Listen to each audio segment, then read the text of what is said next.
आज हम लोग देखेंगे यहाँ पर preparation of alcohol from epoxide.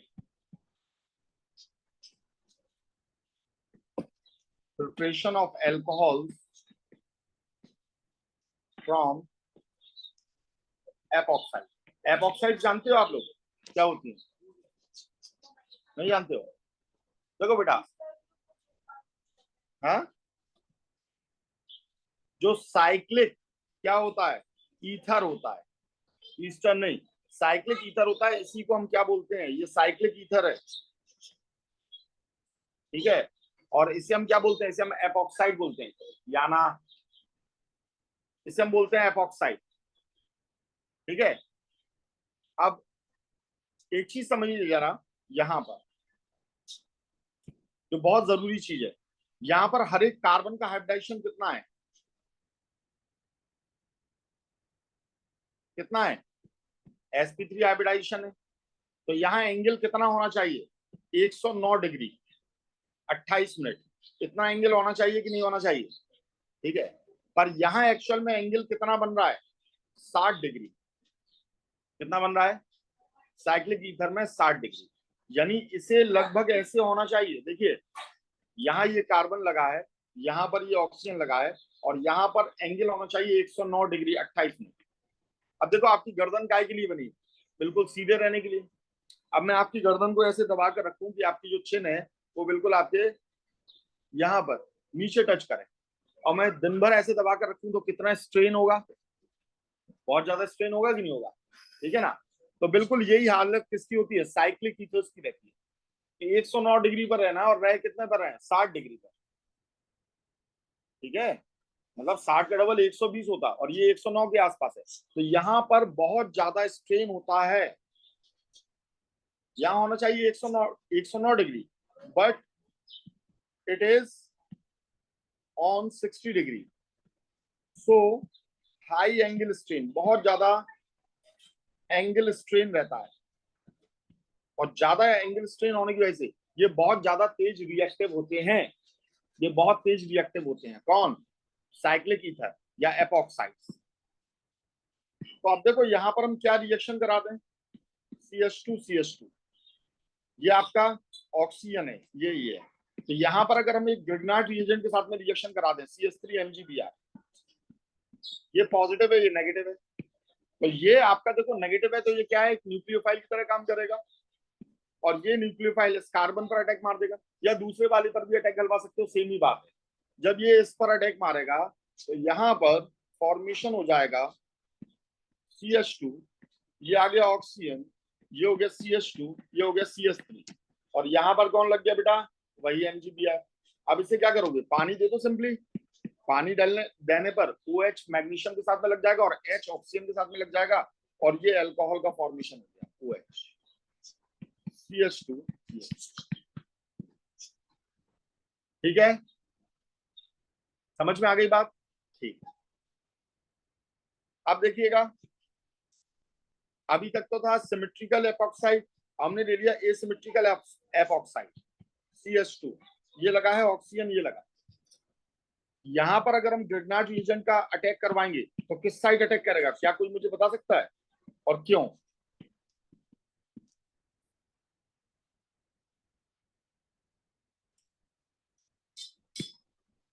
ये क्या है बेटा? न्यूक्लियोफाइल। न्यूक्लियोफाइल किस पर अटैक करता है? कार्बन पर। और कौन से कार्बन पर ज्यादा इजीली अटैक कर लेगा? ये जो लेस हिंडर्ड हो, कम छुपा हुआ हो, जिसकी डिग्री कम हो। तो ये कैसा है? ये 1 डिग्री है। ये कैसा है? ये 2 डिग्री है। तो ये ज्यादा अच्छा अटैक कहाँ मारेगा? 1 डिग्री पर अटैक मारेगा। तो ये less hindered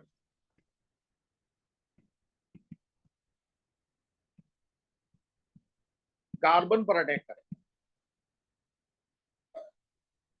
attack on less hindered carbon, ठीक है, इस पर अटैक करेगा। और यहाँ जो प्रोडक्ट बनेगा वो प्रोडक्ट ये बनेगा CH3 CH2 CH2 CH3, और ये हो गया आपका OH। साथ में मैंने पानी भी डाल दिया। कोई प्रॉब्लम इसमें है? ठीक है। नेक्स्ट प्रिपरेशन देख रहे हैं फ्रॉम वाटर गैस। एल्कोहल की प्रिपरेशन वाटर गैस से भी होती है। वाटर गैस क्या होती है? कार्बन ले लिया in the form of Coke, H2O लिया और ये स्टीम फॉर्म में लिया, स्टीम। तो यहाँ पर फॉर्मेशन होता है किसका, कार्बन मोनोऑक्साइड और प्लस H2 का। इसी को हम क्या बोलते हैं, वाटर गैस बोलते हैं। क्या बोलते हैं, वाटर गैस बोलते हैं। इस कार्बन मोनोऑक्साइड और H2 2H2 की रिएक्शन यानी वाटर गैस की रिएक्शन, जब हम CuO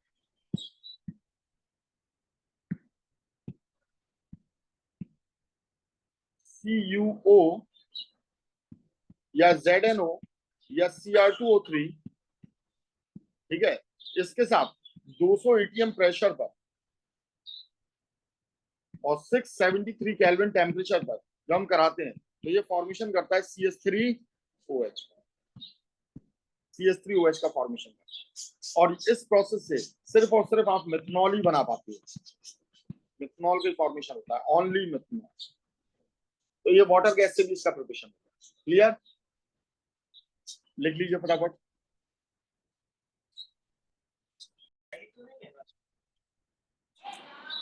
फिजिकल प्रॉपर्टीज को देखने जा रहे हैं अब हम लोग, फिजिकल प्रॉपर्टीज। और इसमें बहुत इंपॉर्टेंट एक प्रॉपर्टी है जिसे हम क्या बोलते हैं, hydrogen bonding in alcohol, hydrogen bonding in alcohol. देखो बेटा, आपको मालूम है हाइड्रोजन बॉन्डिंग कहाँ लगती है, जब हाइड्रोजन किसके साथ लगाओ, फोन के साथ, फ्लोरीन ऑक्सीजन या नाइट्रोजन के साथ लगाओ, ठीक है। अब जैसे हमने एक इथाइल अल्कोहल लिया, देखना C2H5OH, तो इसमें OH, ये हाइड्रोजन किसके साथ लगा हुआ है, ऑक्सीजन के साथ। ऑक्सीजन की इलेक्ट्रोनेगेटिविटी बहुत ज्यादा, हाइड्रोजन की बहुत कम है, तो यहाँ क्या हो जाएगा, यहाँ पार्शियल नेगेटिव चार्ज और यहाँ क्या है, पार्शियल पॉजिटिव चार्ज, ठीक है। तो जो इथाइल अल्कोहल रहता है, इथाइल अल्कोहल का एक मॉलिक्यूल दूसरे मॉलिक्यूल के इथाइल अल्कोहल के साथ में कैसे जुड़ेगा, तो ये हाइड्रोजन बॉन्डिंग के थ्रू ही जुड़ता है। बात समझ में आ रही है, किसके थ्रू जुड़ेगा, हाइड्रोजन बॉन्डिंग के थ्रू जुड़ेगा। ये एक तीसरे के साथ में जुड़ जाएगा, बिल्कुल ऐसे ही, ठीक है। O यहाँ लगा है, H यहाँ लगा है, ये लगा है C2H5। इस तरीके से ये हाइड्रोजन बॉन्डिंग के थ्रू ही यहाँ पर जुड़ते हैं। कोई प्रॉब्लम इसमें। अब अगर हम बॉइलिंग पॉइंट के बारे में बात करें, ठीक है, तो देखो बॉइलिंग पॉइंट हमेशा किसके साथ बढ़ता जाता है, जब कार्बन और हाइड्रोजन बढ़ जाते हैं। बनी बात है, मिथनॉल का बॉइलिंग पॉइंट कम रहेगा, इथनॉल का उससे ज्यादा हो जाएगा, प्रोपाइल अल्कोहल का उससे और ज्यादा हो जाएगा, ठीक है। तो बॉइलिंग पॉइंट जैसे जैसे कार्बन बढ़ते जाएंगे वैसे बढ़ता जाएगा, ये तो एक बहुत नॉर्मल सी बात है। अब यहाँ मेन बात ये आती है कि अगर हम इसके आइसोमर्स रख दें, आइसोमर्स का मतलब क्या होता है, जिनका मॉलिक्यूलर फॉर्मूला सेम हो। तो जैसे अगर मैं यहाँ पर आइसोमर्स के बारे में बात करूं, समझना बहुत इंपॉर्टेंट पॉइंट है आइसोमर। जैसे मैंने आइसोमर ले लिया C2H6O, यही इथाइल अल्कोहल का ले लिया, सबको हमने एक साथ लिख दिया, तो इसके दो आइसोमर बनेंगे। कौन से दो आइसोमर बन रहे हैं, फंक्शनल आइसोमर के बारे में मैं यहाँ पर बात कर रहा हूँ। एक आइसोमर तो यही बन रहा है C2H5OH, इथाइल अल्कोहल। देखो दो कार्बन है, 6 हाइड्रोजन, एक ऑक्सीजन। और दूसरा एक आइसोमर कौन बनेगा, ईथर बनेगा, डाइमिथाइल ईथर। और ये क्या बना है, इथाइल अल्कोहल। बताइए दोनों में से किसका बॉइलिंग पॉइंट ज्यादा होगा और क्यों, किसका बॉइलिंग पॉइंट ज्यादा होगा और क्यों।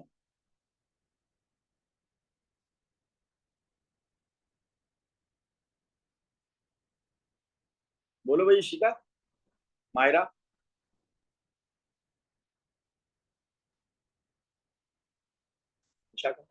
है, डाइमिथाइल ईथर का बॉइलिंग पॉइंट ज्यादा होगा, है ना परी जी। नहीं, बॉइलिंग पॉइंट इसका हाई रहेगा। क्यों हाई रहेगा, क्योंकि ये किसका फॉर्मेशन कर रहा है, हाइड्रोजन बॉन्डिंग। एक मॉलिक्यूल दूसरे मॉलिक्यूल से किससे जुड़ रहा है, क्या इस ऑक्सीजन के साथ में आपका कोई हाइड्रोजन आपको दिख रहा है क्या, तो यहाँ पर कोई भी हाइड्रोजन बॉन्डिंग नहीं है, नो हाइड्रोजन बॉन्डिंग। जब हाइड्रोजन बॉन्डिंग नहीं है तो इसका बॉइलिंग पॉइंट कैसा रहेगा, लो रहेगा बेटा। समझ में आ गई ये बात, बहुत बड़ा फैक्टर होता है ये हाइड्रोजन बॉन्ड, ठीक है। देखो एक सीधी बात सुनना, हमने कोई सा भी अल्कोहल ले लिया, CH3 CH2OH, हमने ये अल्कोहल ले लिया। सुनना, ये जो ऑर्गेनिक कंपाउंड होता है, इसमें जो ऑर्गेनिक पार्ट है, अरे बाद में लिख लेना, पहले सुन लो। ये जो ऑर्गेनिक पार्ट है इसके अंदर कौन सा है, ये वाला जो ऑर्गेनिक पार्ट आपको दिख रहा है, ये तो हमेशा वाटर इंसॉल्युबल होता है। This is water insoluble. तो अल्कोहल फिर वाटर में सॉल्युबल क्यों होता है?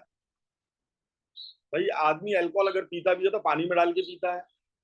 आइसोप्रोपाइल अल्कोहल बनता है, हाथों में अपन लगाते हैं एज अ सैनिटाइजर, उसमें भी पानी मिला रहता है। 70% रहता है उसमें अल्कोहल और 30% रहता है वाटर। 70% का सॉल्यूशन होता है वो, उसमें सॉल्युबिलिटी इस OH की वजह से भी, इस OH की वजह से ही सॉल्युबिलिटी है, याद रखिएगा। हम लोग ने एक टेस्ट देखा था, कौन सा टेस्ट देखा था? अल्कोहल की डिग्रीज को चेक करने के लिए। कौन सा टेस्ट था? Lucas test. ल्यूकास टेस्ट में हमने ये देखा था क्या, कि ये OH हटता है और Cl आ जाता है, और Cl आता है इसीलिए टर्बिडिटी आ जाती है ना। एल्काइल ग्रुप इंसॉल्युबल था, OH सॉल्युबल था। अब हमने ल्यूकास टेस्ट में OH को हटाकर Cl को लगा दिया, तो अब ये टोटल इंसॉल्युबल हो गया, तो टर्बिडिटी आ गई थी कि नहीं? क्लाउडीनेस आ गई थी ना, और वो क्रॉस मार्क यहाँ से गायब हो गया था। तो यही चीज हमें क्या बताती है कि अल्कोहल की सॉल्युबिलिटी किसकी वजह से? OH की वजह से। अब मुझे बताओ, अल्कोहल, मोनोहाइड्रिक अल्कोहल ज्यादा सॉल्युबल होगा या डाइहाइड्रिक? मोनोहाइड्रिक अल्कोहल जिसमें एक OH हो, डाइहाइड्रिक अल्कोहल जिसमें, तो कौन सा ज्यादा सॉल्युबल होगा वाटर में? बेटा सॉल्युबिलिटी किसकी वजह से है? जब OH ज्यादा हो जाएंगे तो सॉल्युबिलिटी ज्यादा नहीं होगी। कैसी बातें कर रही हो बेटा, कॉमन सेंस से बोलो ना। अरे मैं एक ही कार्बन पर 2 OH थोड़ी कह रहा हूं। डाइहाइड्रिक अल्कोहल जब स्टेबल नहीं होता तो रह भी नहीं पाएगा एक कार्बन पर 2 OH। जब रह ही नहीं पाएगा तो फिर मैं उसे अल्कोहल क्यों कहूंगा? समझ में आ रही है बात? तो 2 वाला ज्यादा सॉल्युबल है या 1 वाला? और 3 वाला बोलूं तो 3 वाला और सॉल्युबल हो जाएगा। तो ग्लिसरॉल ज्यादा सॉल्युबल है, ग्लाइकॉल है या अल्कोहल है? ग्लिसरॉल ज्यादा हो गया, उसमें 3 OH आ गए। समझ में आ गई बात? ठीक है। तो ईथर क्या पानी में सॉल्युबल होगा? बनी बात है, इट इज इनसॉल्युबल इन कौन? ईथर। क्यों? क्यों इनसॉल्युबल है? क्यों इनसॉल्युबल है बोलो भाई? हाँ, क्योंकि ये हाइड्रोजन बॉन्डिंग का फॉर्मेशन नहीं करता है। ठीक है। तो नंबर, ये वाटर सॉल्युबल होता है यहाँ पर। ठीक है। तो हम ये कह सकते हैं कि number of OH increases solubility, ये सॉल्युबिलिटी बढ़ाती है। ठीक है भाई, इसीलिए ग्लूकोज में 6 OH ग्रुप रहते हैं। ठीक है, तो वो पानी में ज्यादा सॉल्युबल हो जाता है। क्लियर है सभी को? अब हम बात करते हैं केमिकल प्रॉपर्टीज के बारे में।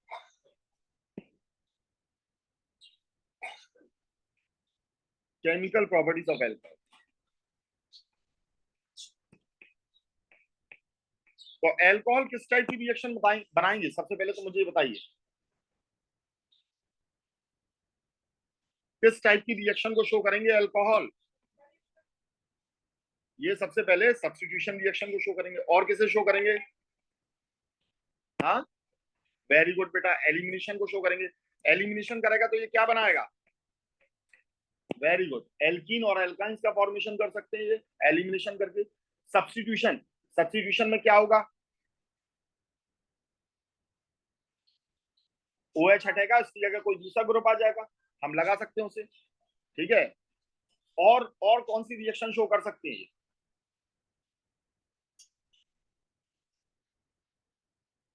तो अल्कोहल में से अगर H+ को आपने हटा दिया तो ऊपर नेगेटिव चार्ज आ गया, और ऊपर नेगेटिव चार्ज आ गया तो वो किसकी तरह काम कर सकता है? एक न्यूक्लियोफाइल की तरह भी और एक बेस की तरह भी। ये हमने विलियमसन ईथर सिंथेसिस में देखा था। तो ये न्यूक्लियोफाइल की रिएक्शन भी शो करेगा, और ये बेस की रिएक्शन भी शो करेगा, और क्या शो करेगा? तो ये अपनी ऑक्सीडेशन रिएक्शन को भी शो करेगा ये। ठीक है, तो ये इतनी टाइप की रिएक्शंस को शो करता है, ये बिल्कुल फिंगर टिप्स पे हमें याद रखना है। ठीक है, चलिए अब सबसे पहले हम देखते हैं सब्स्टिट्यूशन ऑफ एल्कोहल।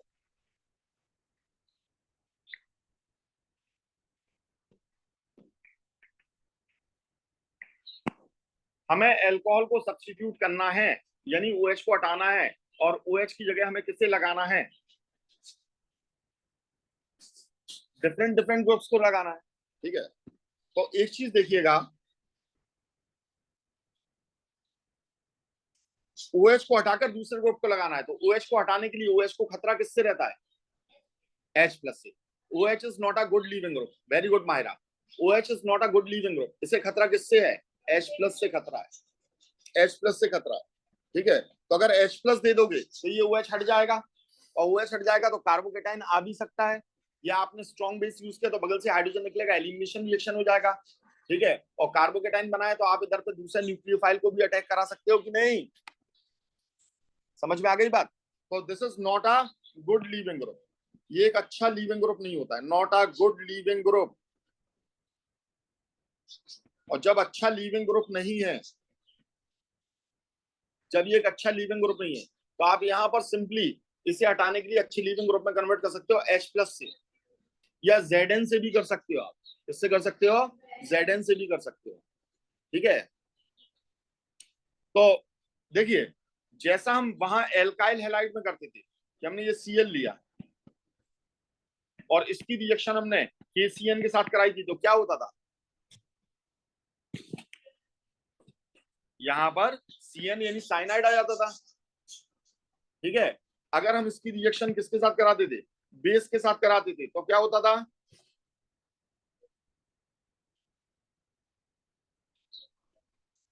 तो यहाँ एलिमिनेशन रिएक्शन हो जाती थी।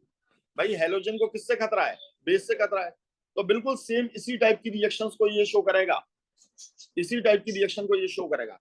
तो सबसे पहले अगर मुझे इससे एल्काइल हैलाइड बनाना है तो मैं क्या करूं, अगर एक एल्कोहल से मुझे एल्काइल हैलाइड बनाना है तो मैं क्या करूं बताइए।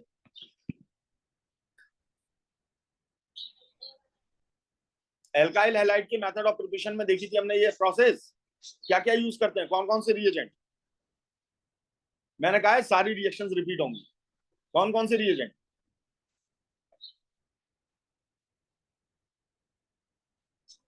बेटा AlCl3 यूज करते थे तुम एज अ लोएस एसिड की तरह, और वहां तुम यूज करते थे जहां तुम्हें Cl पॉजिटिव चाहिए, तुम्हें यहाँ Cl पॉजिटिव चाहिए क्या, तो फिर यहाँ क्या यूज करोगे, देखो याद ही नहीं आ रहा। सबसे पहले तो अभी हाल ही मैंने बताया था, ल्यूकास टेस्ट में क्या होता था, ZnCl2 तुमने डाला और क्या डाला, HCl डाला, तो यहाँ क्या बनता था, एल्काइल हैलाइड ही तो बनता था, जिसकी वजह से टर्बिडिटी आता था, जस्ट अभी अभी तो बताया। तो ये भी एक प्रोसेस हो गई कि नहीं हो गई, और कौन कौन सी प्रोसेस लग सकती हैं, यहाँ Zn का रोल क्या है, यहाँ Zn का रोल रहता है, ये आपका यहां से ऑक्सीजन से इलेक्ट्रॉन का विड्रॉल करता है, इस बात को भी बहुत अच्छे से याद रखिएगा। ठीक है, सब Cl नेगेटिव पीछे से अटैक करता है, यहां से अब Cl नेगेटिव पीछे से अटैक करेगा, और ये अटैक करेगा तो इस OH को हटा देगा। तो कौन सी रिएक्शन हो रही है यहाँ पर, SN2, कौन सी हो रही है, SN2 हो रही है। अब इसके अलावा और कौन कौन सी प्रोसेस थी एल्काइल हैलाइड बनाने की, देखो एक भी याद नहीं आ रही, अभी अली सब याद आ जाएंगी तुम लोगों को, बिल्कुल रिवीजन नहीं कर रहे। PCl5, दूसरा बोलो SOCl2, क्या नाम है इसका, आयोनाइल क्लोराइड, और बोलो PCl3, याद आ गया, नहीं आया, P+I2, P+Br2, इन सब प्रोसेस से अब पूरी मैकेनिज्म याद आ गई, स्टेप्स भी याद आ गए, है ना, कठिन कुछ नहीं है, रिवीजन नहीं कर रहे हो, बस जरा सा याद दिला रहे हैं, पूरा याद आ रहा है, लेकिन वो जरा सा याद रखने का वो एक सिस्टमैटिक स्टडी करो बेटा, सब कुछ समझ में आ जाएगा। तो अब ये रिएक्शंस रिपीट कराने की जरूरत तो नहीं है। इस टेस्ट को हम क्या कहते हैं, ये वाली रिएक्शन को ल्यूकास टेस्ट। किसके लिए होता है, डिग्री ऑफ एल्कोहल। कैसे, कौन सी डिग्री से क्या बताएगा, टेस्ट में किस चीज को शो करेगा, टर्बिडिटी क्लाउडनेस आ जाएगी। हाँ तो कैसे, किसमें तेजी से आएगी, किसमें कितना क्या, 3 डिग्री पे इंस्टेंट होगी, 2 डिग्री पे 4 to 5 मिनट्स बोल दो, इतने पर आएगी, और 1 डिग्री में सिर्फ हीटिंग पर आएगी, नॉर्मली टर्बिडिटी नहीं आती है। तो इन सब चीजों को रिपीट करने की जरूरत तो नहीं है, पक्का, ठीक है।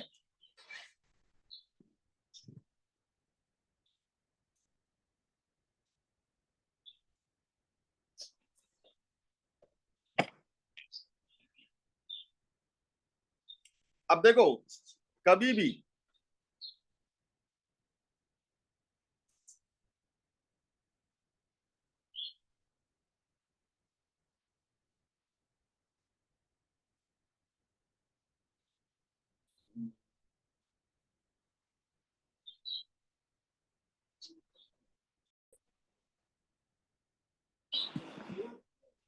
अब देखो बेटा, एक बात याद रखना, to convert OH into good leaving group, OH को गुड लीविंग ग्रुप में कन्वर्ट करने के लिए आप क्या क्या कर सकते हो। पहली चीज आप यूज कर सकते हो जिंक, याद रखना। दूसरी चीज क्या यूज कर सकते हो, H+, जो कहां से मिलेगा, बाय एसिड, ठीक है। और तीसरी चीज आप यूज कर सकते हो कार्बोक्सिलिक एसिड, कार्बोक्सिलिक एसिड। दो चीजें तो हम पहले से ही जानते हैं ये वाली, आज हम तीसरी चीज को देख रहे हैं, कार्बोक्सिलिक एसिड क्या कर देगा, ठीक है। देखो बेटा, अगर हम एक एल्कोहल की रिएक्शन किसके साथ करा दें, एक कार्बोक्सिलिक एसिड के साथ करा दें, एक अटपटी बात देखना है यहाँ पर, तो ये बताओ कार्बोक्सिलिक एसिड अपने अंदर से क्या निकालेगा बेटा, H+ निकालता है ना हमेशा। पर यहां पर एक चीज याद रखना, यहां पर इस रिएक्शन में कार्बोक्सिलिक एसिड हमेशा OH को निकालता है। बड़ी अटपटी बात लगेगी, ये OH को निकालता है, और जो एल्कोहल रहता है वो एसिड की तरह बिहेव करके H+ को निकालता है। कुल मिलाकर ये वाटर निकाल देते हैं। बिल्कुल एक्सपेरिमेंटल फैक्ट्स है इसमें। जब हाइड्रोजन की जगह हम ड्यूटेरियम को लगाएं तो बाकायदा ये देखा गया है कि ड्यूटेरियम जो था वो आपका, ड्यूटियम जो था वो आपका वाटर में आया, ठीक है। और रिएक्शन मैकेनिज्म में भी आप इस चीज को देखोगे, तो H एल्कोहल ने निकाला, इसने OH निकाला, ठीक है। और ये जुड़ने के बाद में अब ये यहां से जुड़ जाएगा और ये ईस्टर का फॉर्मेशन करता है। किसका फॉर्मेशन करता है, ये ईस्टर का फॉर्मेशन करता है। ये है O, यहां पर ये हो गया C, डबल बॉन्ड O और CH। और हम ये जानते हैं एल्कोहल के कंपैरेटिवली ईस्टर ज्यादा अच्छा लीविंग ग्रुप होता है कि नहीं। इसके बारे में हम लोग ने कल परसों ही तो बात करी थी, कल ही बात करी थी ना, कहा गया वो डेरिवेटिव, ये। तो देखो, पहले नंबर पर हमारा एसिड हैलाइड था, दूसरे नंबर पर एसिड एनहाइड्राइड था। एनहाइड्राइड में ही आपका ये वाला, ठीक है। और तीसरे नंबर पर कौन था, ईस्टर था। तो ईस्टर तीसरे नंबर पर आ गया, तीसरे नंबर पर आ गया। और ये इसका एक क्या हो गया, एक बहुत अच्छा लीविंग ग्रुप हो गया। क्या हो गया, एक अच्छे लीविंग ग्रुप में कन्वर्ट हो गया। तो देखो यहां पर हमने एल्कोहल को ही तो हमने ईस्टर बनाकर अच्छे एक लीविंग ग्रुप में कन्वर्ट कर दिया कि नहीं, कर दिया कि नहीं, क्लियर है ये बात। ये एक अच्छे लीविंग ग्रुप में कन्वर्ट हो गया, ठीक है। This is good leaving group.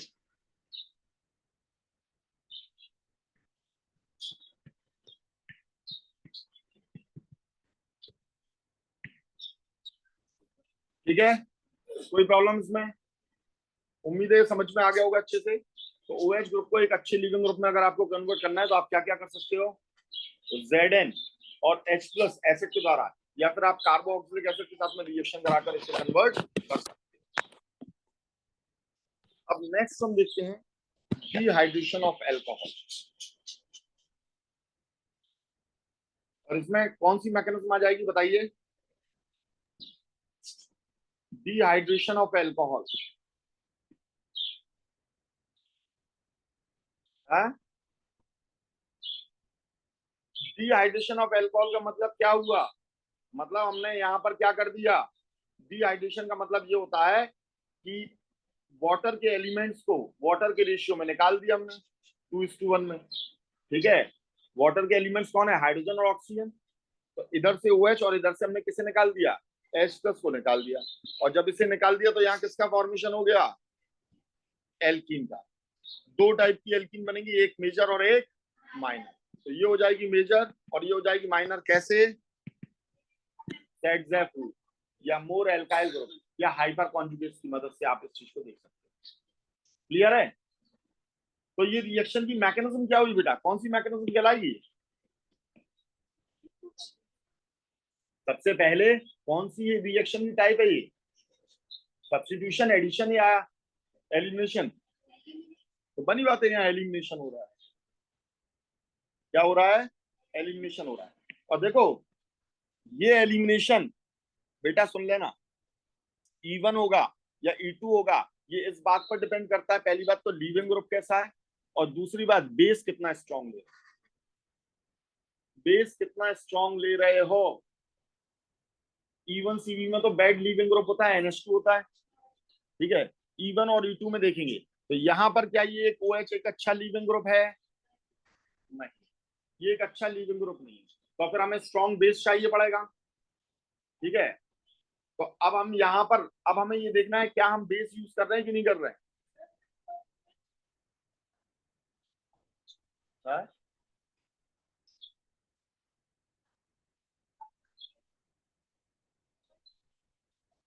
ये पूरा यहाँ से निकल जाएगा। Now this is a good leaving group, ये पूरा निकल जाएगा बेटा।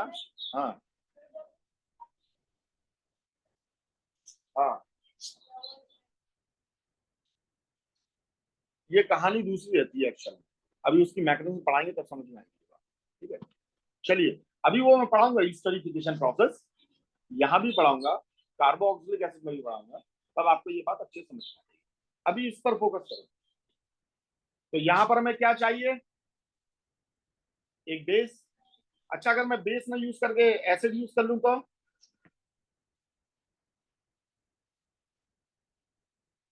तो आपको मालूम है हम डिहाइड्रेशन कर रहे हो, हमें डिहाइड्रेटिंग एजेंट चाहिए। क्या चाहिए? और डिहाइड्रेटिंग एजेंट कौन होता है? Concentrated H2SO4। कंसंट्रेटेड H2SO4 ले लिया हमने। तो आप सोचोगे अरे अभी तो बेस की बात हो रही थी, तो यहाँ तो आपने क्या डाल दिया? एसिड डाल दिया। तो एक बार बताओ, जरूरी थोड़ी है कि हम यहाँ पर फोकस करें, जरूरी थोड़ी है हम यहाँ पर फोकस करें। हम यहाँ भी तो फोकस कर सकते हैं कि एक बेकार लिविंग ग्रुप को अच्छी लिविंग ग्रुप में कैसे कन्वर्ट किया जाए। अभी तो हमने बताया, ये क्या दे देगा? H+H+ उस पर अटैक मारेगा, ये यहाँ से इलेक्ट्रॉन ले लेगा, निकल जाएगा, और यहाँ क्या आ जाएगा? Positive charge. अब देखो क्या होगा, अब कोई न्यूक्लियोफाइल है ही नहीं अटैक करने के लिए, तो मजबूरी इसकी क्या रहेगी? मजबूरी रहेगी इसे H+ निकालना है। तो यहाँ पर हल्का फुल्का पानी ही यहाँ पर क्या काम कर लेगा? इसके H+ को निकालने का काम कर लेगा। हल्का फुल्का पानी यहाँ पर बेस की तरह काम कर लेगा। जो हमने इसे अच्छे लिविंग ग्रुप में कन्वर्ट कर ही दिया, OH बेकार लिविंग ग्रुप है, हमने अच्छे लिविंग ग्रुप में से कन्वर्ट कर ही दिया, तो अब बेस कैसा हो, चाहे वीक हो चाहे स्ट्रॉन्ग हो, वो तो निकाल ही लेगा ना। और तुम एसिड यूज कर रहे हो तो यहाँ बेस तो यूज कर नहीं पाओगे, नहीं तो एसिड बेस रिएक्शन वहीं की वहीं हो जाएगी। तो यहाँ H2O ही इसे निकालने का काम करता है, और जब H2O निकालने का काम करता है तो कौन सी रिएक्शन हो जाती है? तो यहाँ कार्बोकेटाइन बन गया ना, तो रिएक्शन की मैकेनिज्म क्या हो जाएगी? अभी आप लोग क्या कह रहे थे, समझ में आ गई बात? तो आप रिएजेंट कौन सा यूज कर रहे हो? हाँ, रिएजेंट एक अगर आप बेस यूज कर रहे हो तो स्ट्रॉन्ग बेस होता, तो ये क्या होता? तो जरूर ये E2 हो जाती। क्या हो जाती? E2 मैकेनिज्म हो जाती। Is it clear? समझ में आ गया नहीं आया? क्या इसकी मैकेनिज्म बताऊं मैं क्या? जरूरत है बताने की?